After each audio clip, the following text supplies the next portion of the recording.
Free markets are capable of rapid growth, but also brutal slowdowns. One year, cities build upward at breakneck speed.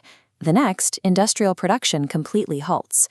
When prices spiral or unemployment spikes, the public looks to the government for a solution. But a national economy is driven by millions of independent actors.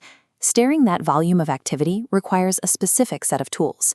Economists track spending through the aggregate demand formula: consumption, investment, government spending, and net exports. Policymakers cannot direct individual households to shop or force private companies to invest. However, the government controls its own spending and uses taxation to influence the rest. This is fiscal policy, the deliberate adjustment of revenue and expenditure to maintain low inflation, maximize employment, and ensure the economy remains stable. The process begins with revenue. Governments collect direct taxes on income and corporate profits, alongside indirect taxes on consumer spending, like the VAT applied to goods at the point of sale. That revenue then flows back out through three categories of expenditure: current, capital, and transfer payments.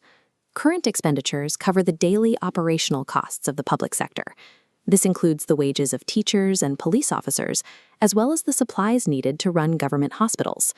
Capital expenditure represents long-term investment in infrastructure.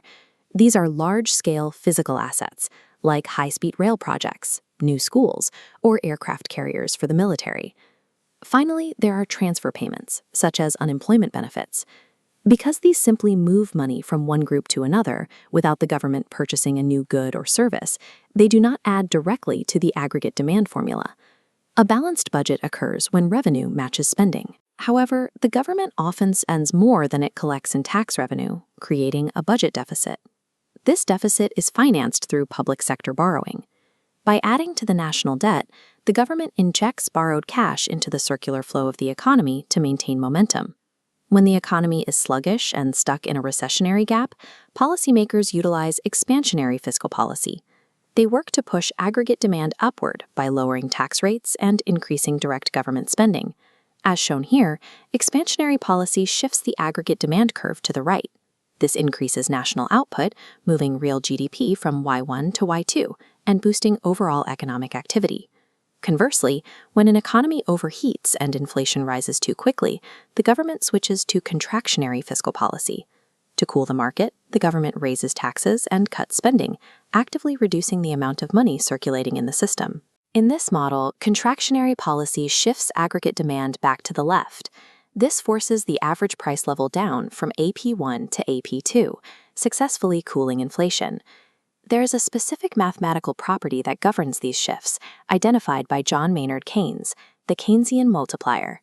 The multiplier means one person's spending is another person's income. When the government spends, workers spend wages at local businesses, who pay their suppliers, creating a chain reaction.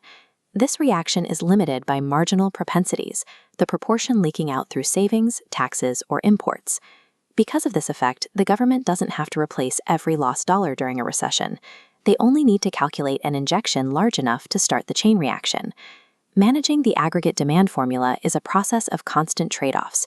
A solution for one problem often creates another. If a government pushes demand too far to the right to cure unemployment, they risk devaluing the currency and sparking runaway inflation.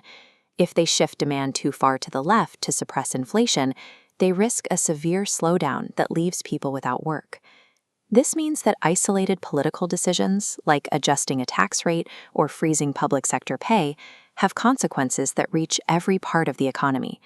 Every dollar taxed or spent moves a component in a complex machine. Mastering fiscal policy is about managing these relationships to stabilize the entire framework of society.